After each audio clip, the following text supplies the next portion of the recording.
Abu Umamah kata, Nabi bersabda, wukila bil mu'mini mi'atun wasituna malakan yazubbuna anhu ma lam yaqdir alaihi. Diwakila, diwakilkan, mana diberi pada orang mukmin 120 malaikat. Atas orang. Atas orang mukmin itu ada 120 malaikat yang cair dalam tubuh orang itu. Yang apa kejing masuk dalam badan kita, mengalir ikut dalam darah malaikat lagu tu, mengalir dalam badan manusia. Lam yakri alih, tak manusia tak tahulah apa yang ada pada diri dia tu, tak sedar. Mizalikal basar sab'atu amlakin yazubuna anhu. Daripada pandangan itu ada 7 malaikat yang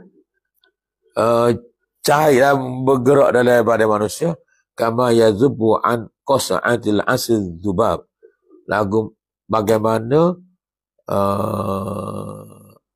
apa tu madu tu, bagaimana lebah warna lebah tu, lebah masuk dalam sarang dia tu, sehingga ada lebah, ada madu dalam sarang dia gitulah. Cair dalam itulah. Orang tak, mana manusia tak tahu. Walau wukila al-amudu ila nafsi tarfata ain la fadathu syayatin. Kalaulah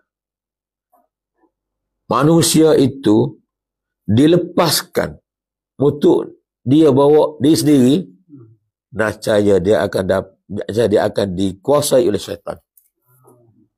Dia ada jaga pun. Kira jaga ni 120 malaikat yang ada mengalir daripada kita ni.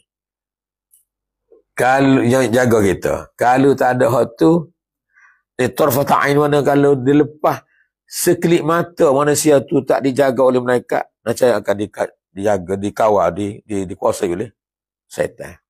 Dia jaga tu pun bukan. Nak bisa juga. Dia capur. Dia capur.